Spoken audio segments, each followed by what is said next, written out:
Hello, everyone. This is World Review with Ivo Daalder, a weekly look at news from around the world produced by the Chicago Council on Global Affairs. It is Friday, May 23rd. We start this week with that phone call. Last week, President Trump declared that only he and President Putin of Russia could end the war in Ukraine. So a much anticipated phone call on Monday took place. And the question was there going to be a deal? It soon became clear that Vladimir Putin, despite 2 hours of talk with President Trump, was not interested in ending the war. He was interested in achieving his objectives. Trump would claim that progress was made publicly, but he told European leaders that Putin wasn't interested in peace just now. So what's happening next?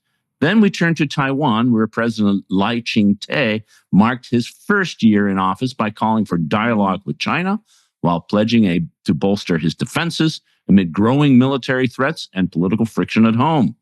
China's saber-rattling and military buildup continue.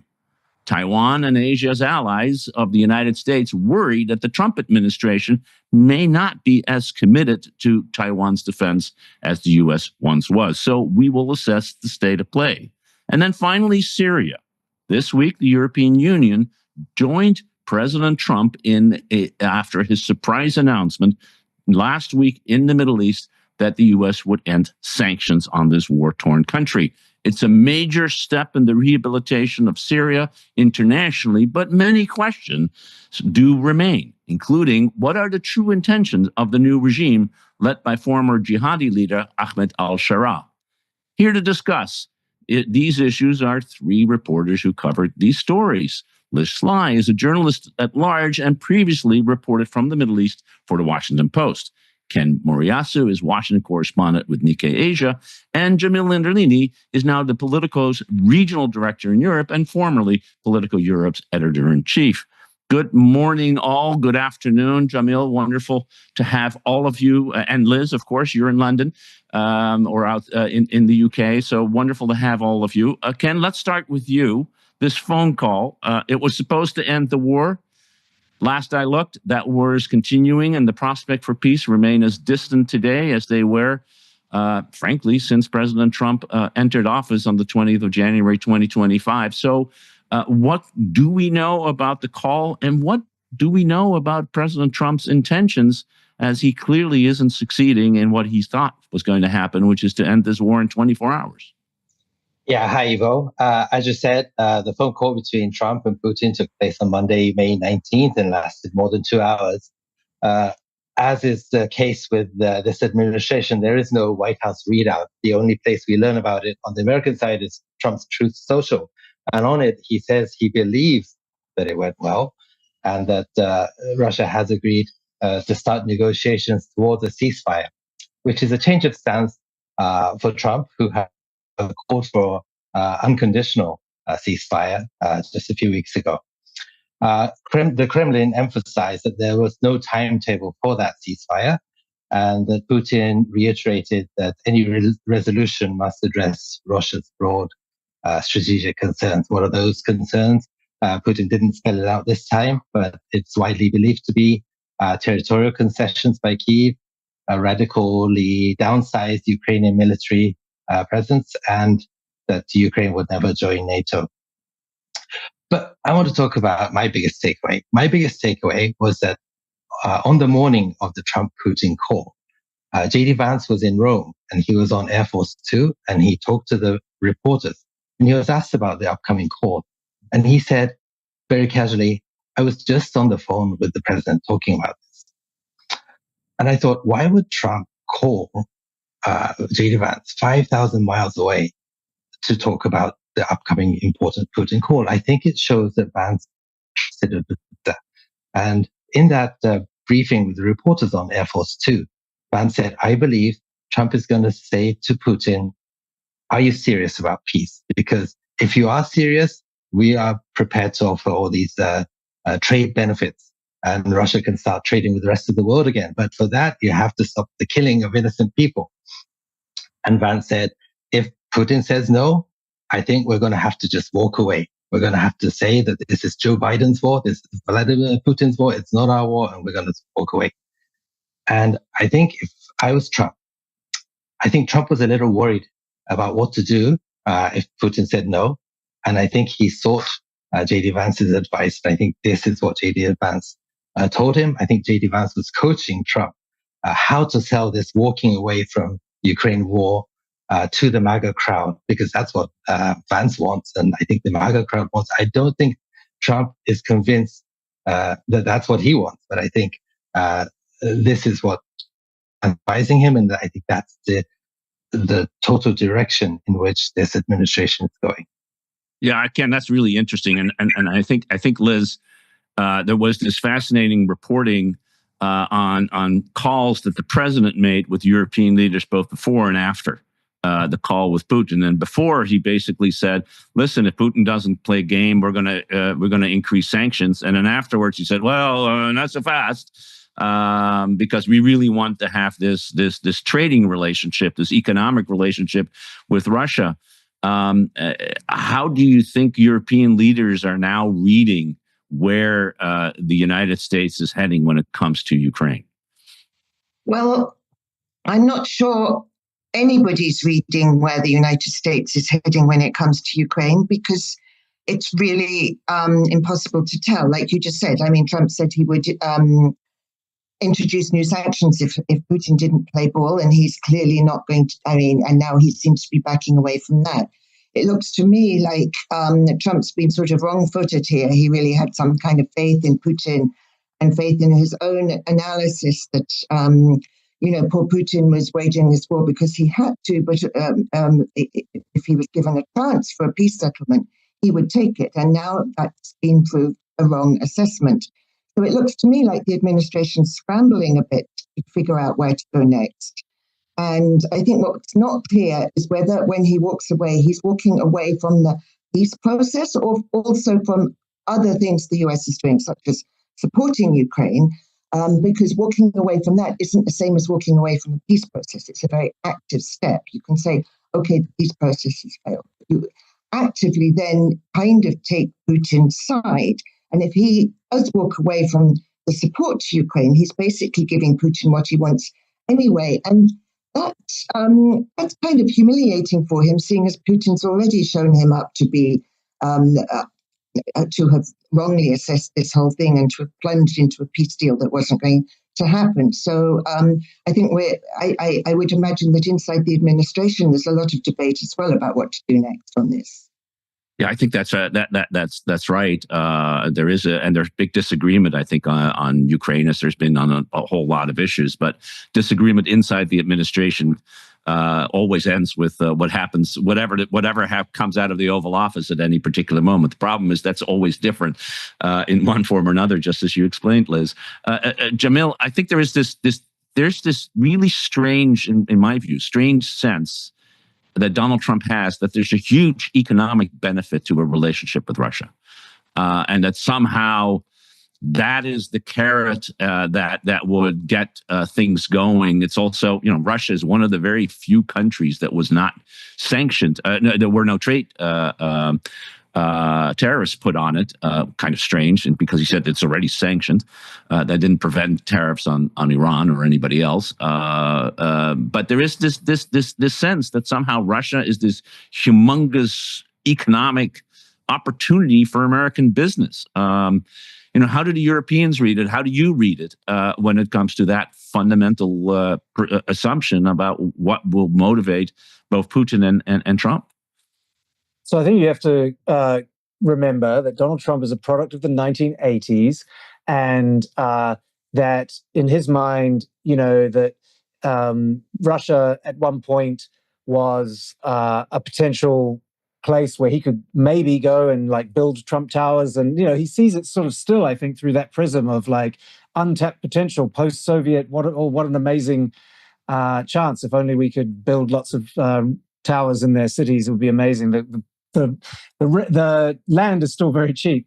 But also you have to understand, you have to think about, when he thinks about economics, he thinks about egg prices and gas pump prices. He doesn't really think, he gets worried about the bond market when someone tells him the bond market is angry.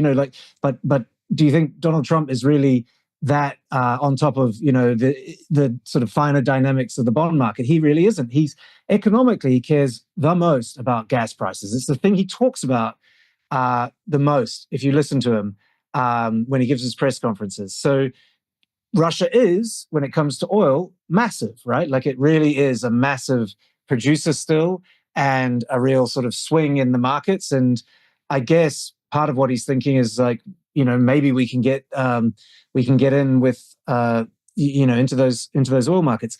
I think though, for him and for certainly the more fringy parts of the MAGA world, it's much more it's much more sort of for want of a better word, racial than that. Like, I think that for Trump and some of the people around him, they see Russia as Christian and white and more like us. And they want, they're hoping to sort of bring that sort of, that kind of, I don't know, kinship to the fore and align Russia, pull Russia away. You hear Trump talking about this, pull Russia away from China, pull Russia back into the orbit of the West.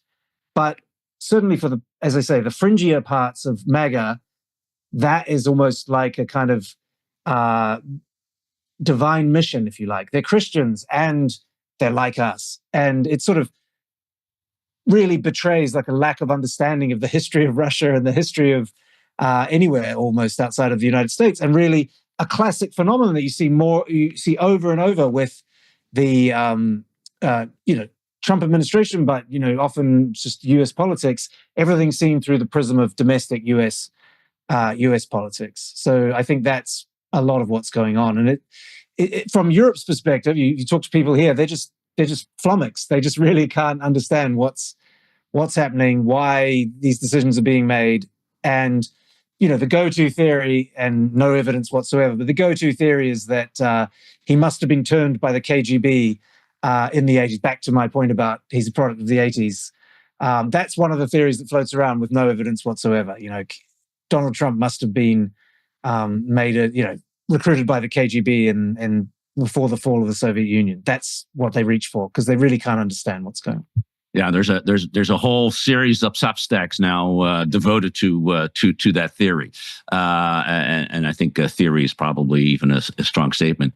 I mean, Ken, I want to go back to you just at the end and sort of take a larger picture and say, if the president made clear, running for president, that he was going to solve this war, it is now increasingly evident that he is trying to find a way not to get blamed for not being able to solve the war.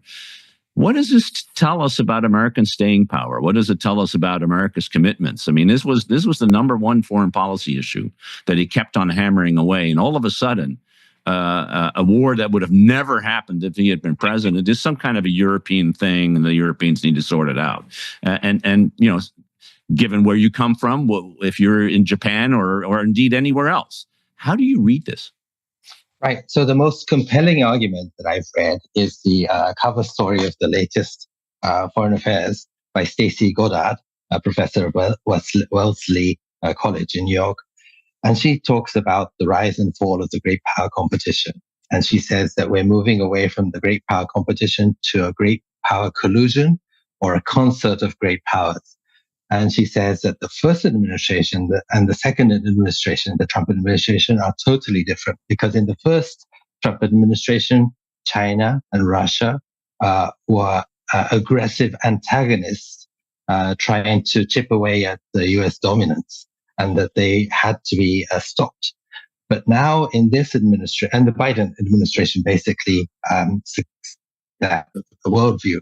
But this Trump administration, the second Trump administration, is totally different in that it sees Russia and China as the countries that America wants to persuade in colluding in managing the international order. And in this world, China and Russia are not enemies. The true enemies are the forces of disorder.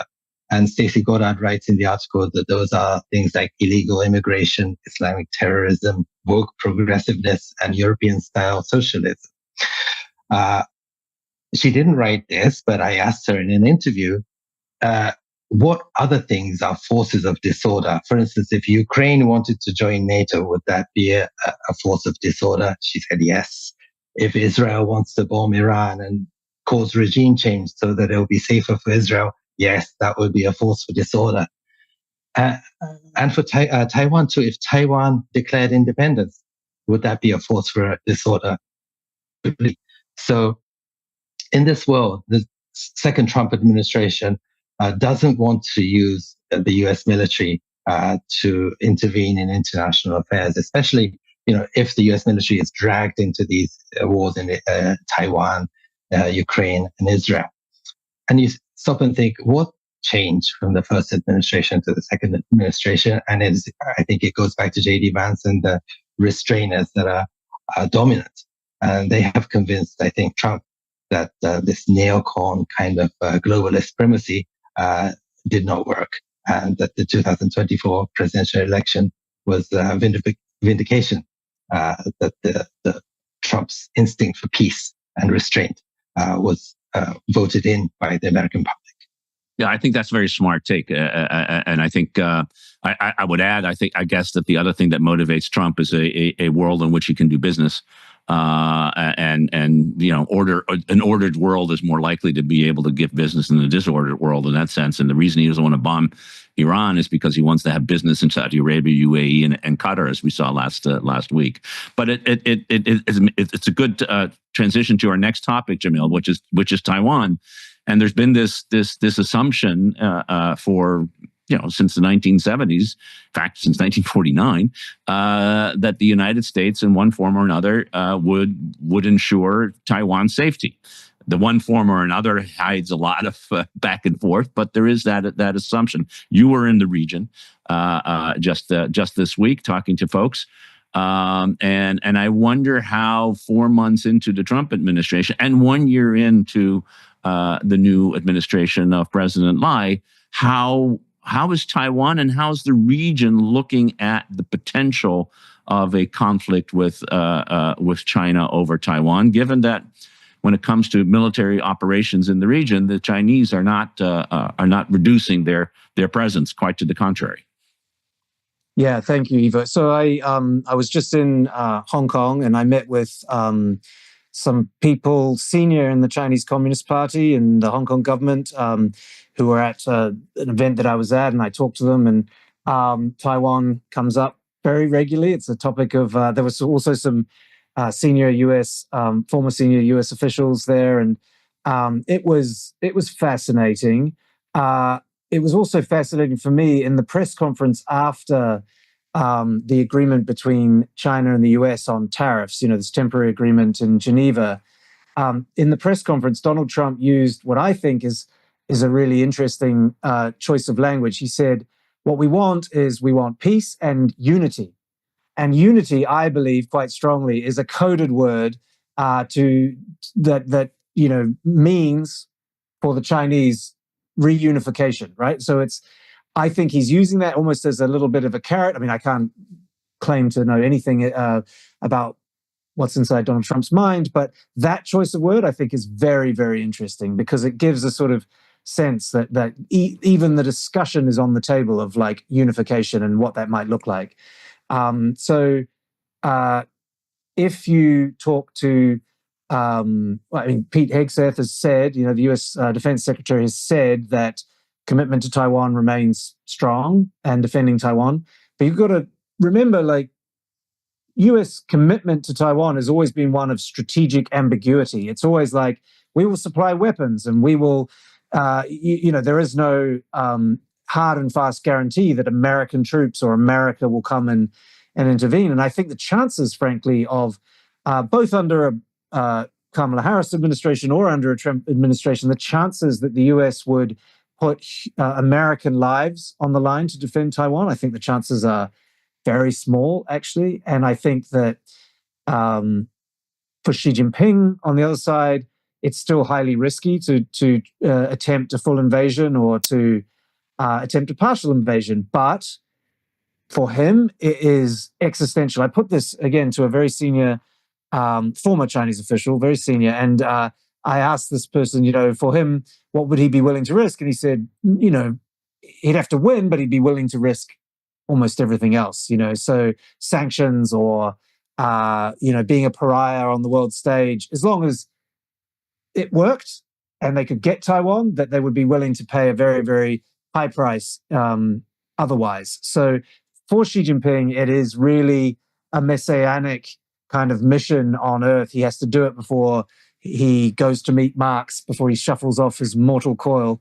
And so, I think it gets more and more dangerous by the day. And I think the chances that the US would intervene are diminishing. And frankly, if the US isn't willing to defend Taiwan, I don't think anyone else really is. I don't think you'd see Japan or other countries, or Europe, certainly the UK. They wouldn't have the capability or the desire without America leading. So I do think it gets more and more dangerous for the government in Taiwan and for the people of Taiwan. Liz, I think I share Jamil's sort of analysis, both in the determination of the Chinese to try to change the status quo and the lack of likelihood on the part of the United States to prevent that from happening in some ways.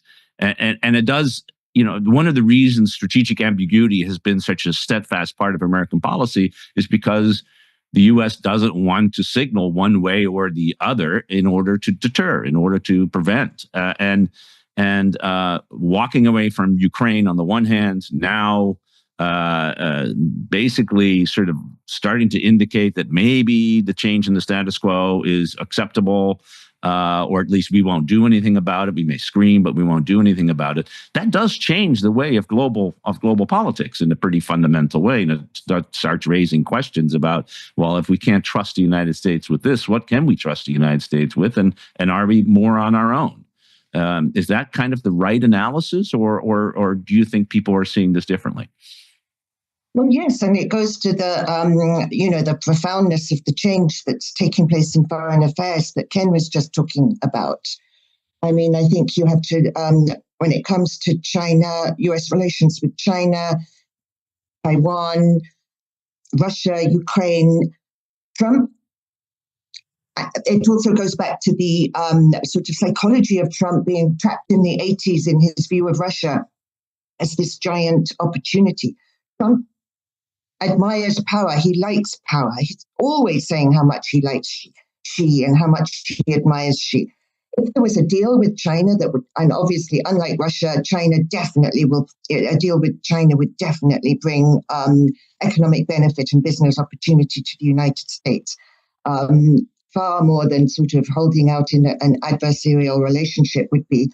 I think Trump would love to be a big partner of Xi. I think he'd love to be the guy who's sitting at the big table, him, Putin, and Xi running the world.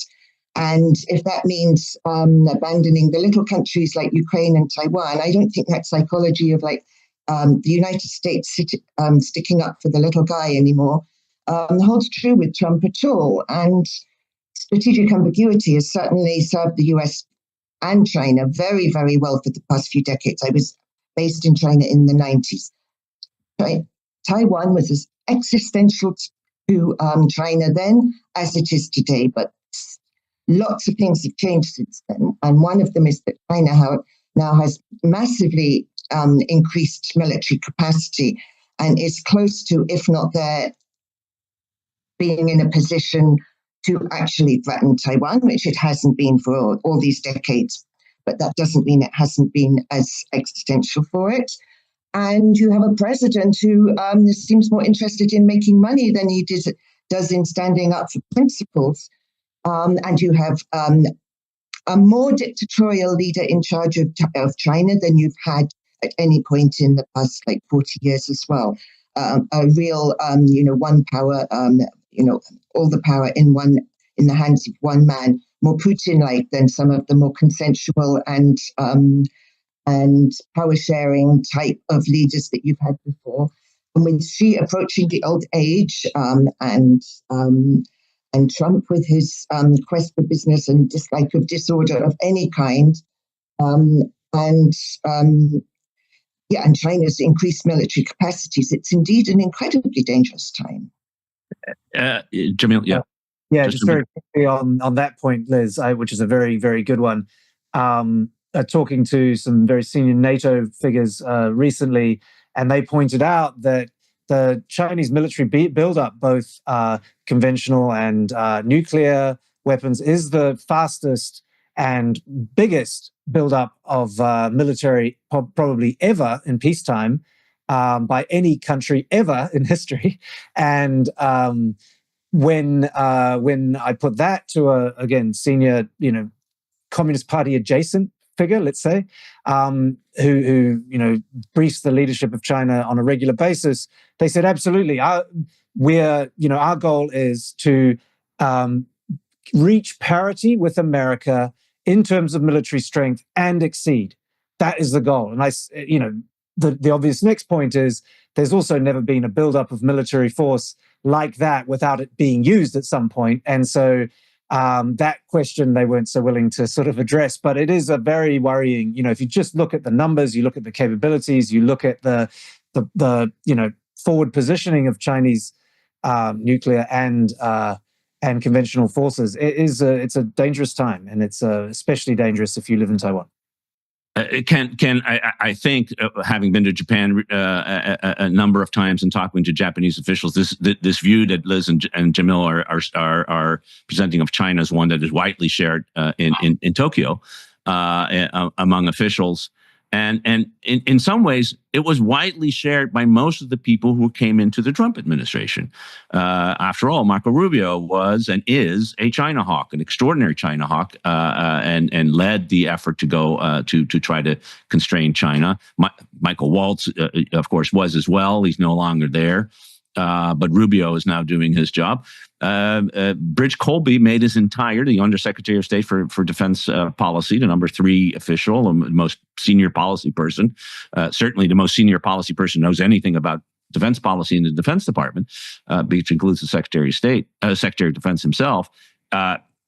Build his entire career on an anti-China perspective and the need to do this. And so there is a question, I guess, of why isn't that perspective dominating?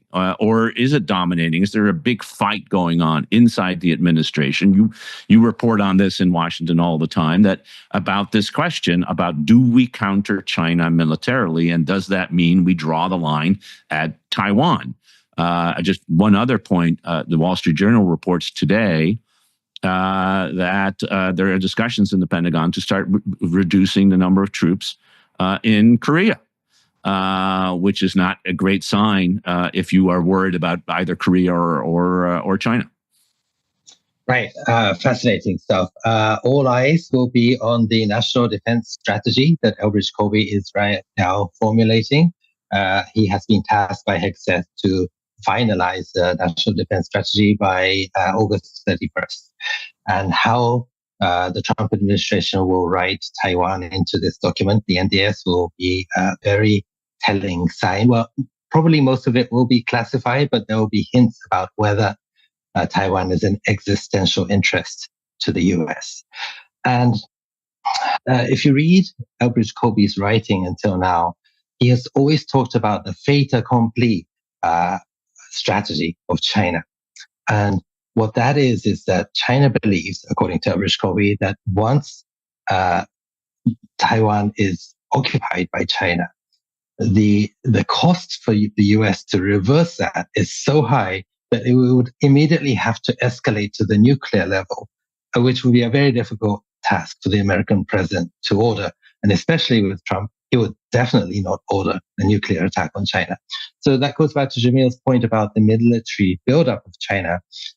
That's not necessarily to prepare for the tank-to-tank battle between China and the US. It's to show the American president that they are on parity, and the only way to break this impasse is to escalate to the nuclear level, which Trump will not do. So I think that's that's China's strategy. And Bridges' way to counter that is his book, The Strategy, to put in place the methods of deterrence so China will cannot see an easy path to invasion. For instance, they have to cross the Taiwan Strait. So if the Chinese amphibious ships are bombarded with missiles and they cannot land on Taiwan, then that would be a deterrent. But if China manages to invade, I think this administration will not intervene to reverse that because of the escalation. Right. And I think stepping back a little bit to Lai Ching-te's one-year speech, if you notice, his wording has been very cautious, very careful compared to last year's inauguration speech. He doesn't talk about Taiwan being a country and all these. He has been known for provocatively, like pushing the envelope. He did not do that because he understands that with this Trump administration, with Vance at the steering wheel, like he did with Ukraine, like with Zelensky, this can switch the narrative and say it was Ukraine that triggered the Ukraine war. He could always say that Lai Ching-te's provocative statements have cornered China, and that would be a reason for the administration to walk away too. So I think Taiwan understands what's happening and is very cautious.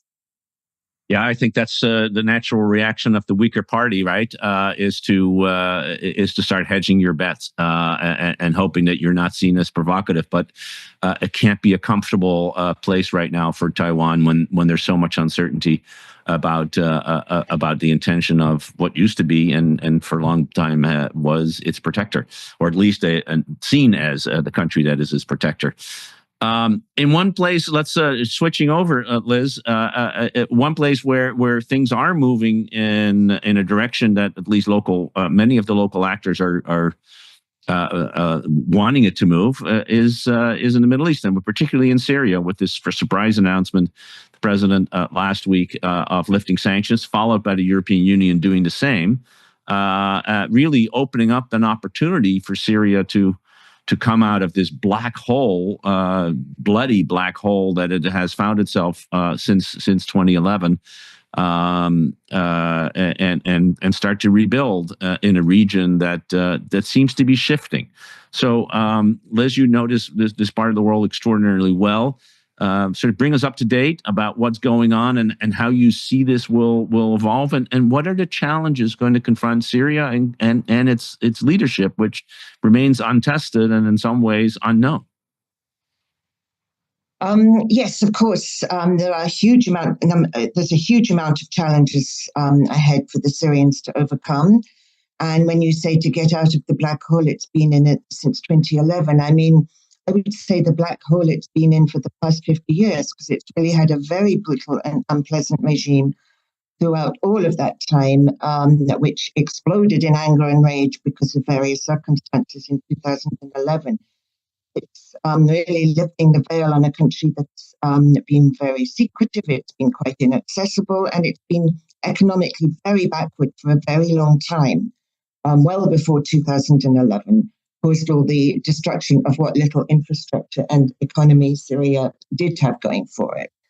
And that's in some ways why it's such a profound move, because it doesn't just reverse like 14, 15 years of war.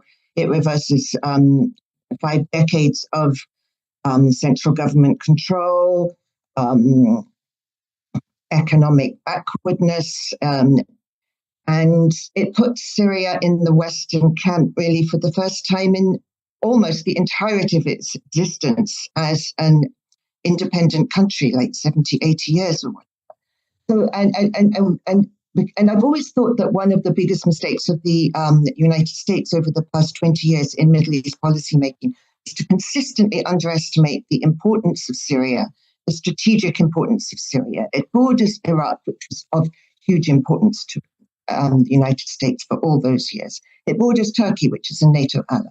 It borders Israel, which is America's #1 ally. It borders Lebanon, which is a consistent source of instability and a U.S. ally in most ways, and Jordan, which is the other huge U.S. ally. But the attitude of administration since the early 2000s has been Syria is not important, so we can ignore it. And you ignore Syria at your peril. The EU lifting the sanctions that was an inevitability. The EU has been like on the side and pushing this since the very beginning, but the American sanctions was so severe, there was no point in the EU lifting their sanctions, because you simply cannot move money to Syria because of the banking system, because of the banking sanctions that are in place. And the US controls that. That's all off now. So Syria can get money, it can get resources, it can get assistance, it can get all kinds of things. It's going to make such a huge difference. And I think really the main point about the challenges that lie ahead is, yes, we don't know where al-Sharaa is taking the country. We don't know how much of a jihadi he's going to turn out to be. I think it's been very difficult for some US officials in the Trump administration, some of whom were part of the Iraq war. I mean, Americans were holding this guy prisoner for several years in the early 2000s. Now they've got to swallow doing business with him in Syria. That must be hard for some of them personally. And there was in general, as far as I can understand, the emerging Trump Middle East officialdom was totally against lifting these sanctions, and it was as much of a surprise to them when he announced this in Saudi Arabia as it was to the Syrians and anyone else, which is another side issue about how easily Trump can be influenced by somebody he likes a lot, who has a lot of money and is very powerful. You mean a certain leader in Saudi Arabia? Yes, I mean, it looks like MBS in his ear, and he went, okay. But actually, the one thing he's done that I think makes total sense, because without those sanctions, Syria was heading into absolute catastrophe.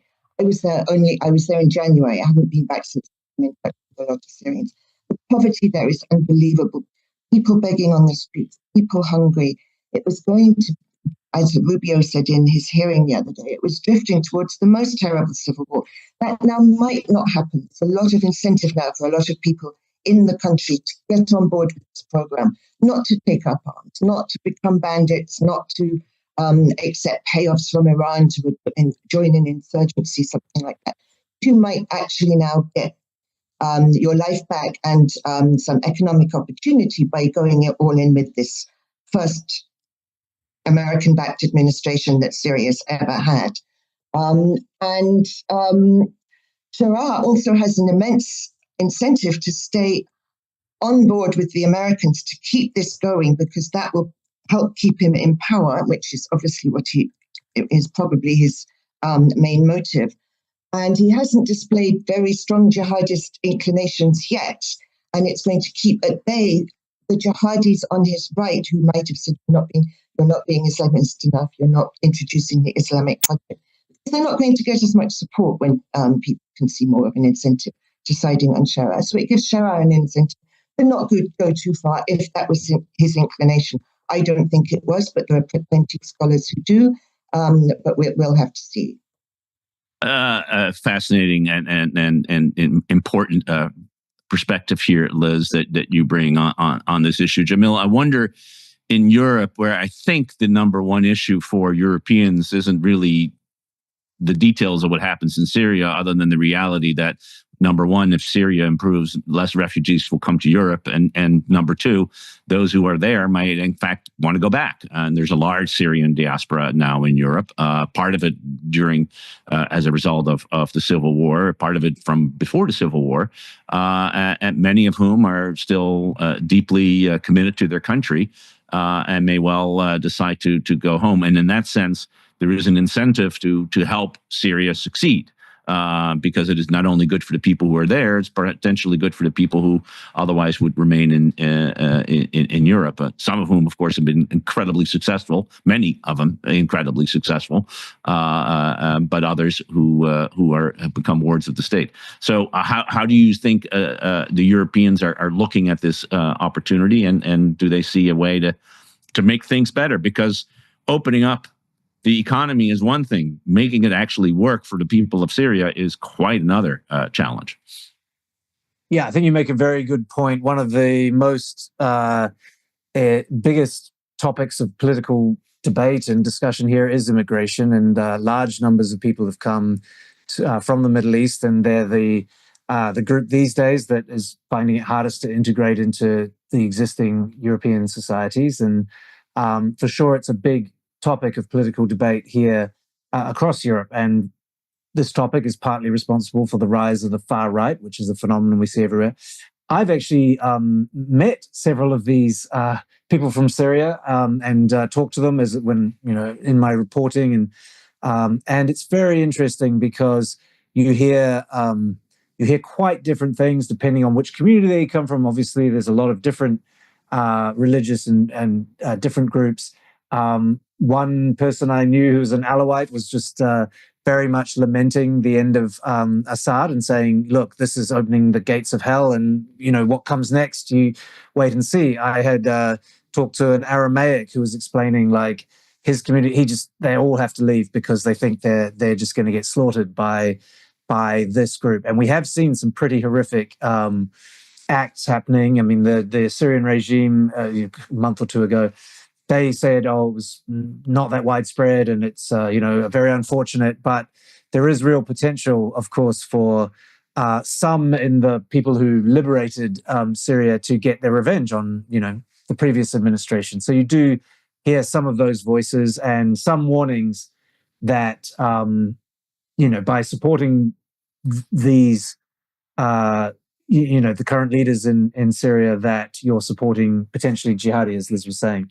On the flip side, I tend to buy into what Liz's analysis, which is that to give Syria the best possible chance of not kind of falling apart entirely and falling into this sort of morass of civil war, that helping shore up the economy, allowing Syrian diaspora who have money, who have strong ties back in the country, to go back and to invest in the rebuilding of the nation. That has to be the best chance of avoiding, the worst possible outcome. So, look, I think Europe is an amazing place.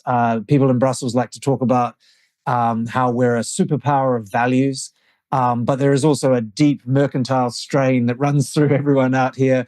And so, the prospects of a new frontier for investment, prospects maybe even of a deal with Iran, potentially. It's not looking as good right at the moment, but that is also tantalizing for European business and that strain of mercantilism which is prevalent in some places here.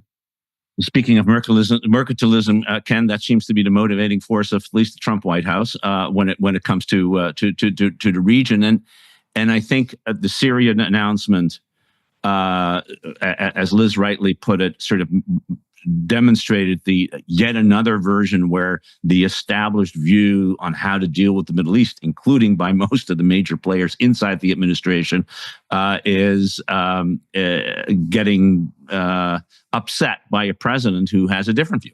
And I think Liz was right that most people did not want to lift sanctions, at least, and to be much more measured and conditional, etc. But Trump said, "No, we're going to just do it. We're going to do it." And of course, when the president says it, it gets done. What do you see in Washington on this debate, and how do you think the follow-up will be? Yeah, I have three takeaways, and they're all related to Israel. First, I think it shows the diminished influence of Israel in the second Trump administration. Trump said he did not consult Israel before meeting the Syrian leader and lifting sanctions because he thought it was the right thing to do, which is not the traditional modus operandi of American presidents in the Middle East. The second takeaway is that Trump and Vance see the new leader in Syria as a force of stability, not a force of disorder in Stacey Goddard's categorization. And they actually see Israel's intent of bombing Iran as the more bigger force of disorder. And Liz said very interestingly that Syria is going to be part of the West for the first time. I think that is what is happening here. The administration is not driven by interests, but more by values, but more by interests and a balance of power in a very realist way. The third takeaway, I think, is a little, might be a curveball, but I think yesterday's announcement of not allowing Harvard University to take any international students is part of this barter. I think what's most important for this administration is to stop Netanyahu from bombing Iran, and they're going to put massive pressure on the Israeli leader. But they don't want to be seen as being anti-Israel. They're anti-Iran bombing. So I think this Harvard measure was to kind of balance it out. The rationale is that there's so much anti-Semitism on Harvard's campus that we need to kick out all the international students. I think the understanding is that this will be shot down by the courts and it won't last. But that the whole point, I think, is just a barter to kind of show that this situation is not totally anti-Semitic or anti-Israel. I think excellent point, and we could do an entire show on Trump administration and Israel, because it is the amount of shibboleths that have been destroyed in the last 4 months. Who could have thought that presidents of the United States could do what Donald Trump is getting away with, and still be seen by the government of Israel as its best hope, which is in and of itself a very interesting perspective, and we will come back to that at another time. For this time, however, I want to thank Liz Sly, formerly of the Washington Post, Jamil Anderlini of Politico, and Ken Moriyasu of Nikkei Asia for their exceedingly insightful perspectives. I want to thank all of you for tuning in. And before we go, just a programming note. Next Friday, May 30, we will have a special live edition of World Review at the offices of the Chicago Council on Global Affairs. You can register to attend in person on the Council's website. And of course, you can still stream us as usual on YouTube or listen to us on your favorite podcast app. This live edition, moreover, will be my final World Review produced by the Chicago Council on Global Affairs as I step down as the Council's CEO after 12 years. World Review will, of course, continue, but we will take a short break in June as we transition. But before that, do join us next week for a special live edition of World Review next Friday, May 30th at 10 a.m. Chicago time. Until then, I want to wish all of you a great weekend and look forward to seeing you either in person or through the digital means next Friday at World Review. Thanks very much, all of you. Great weekend, and we'll see each other again soon.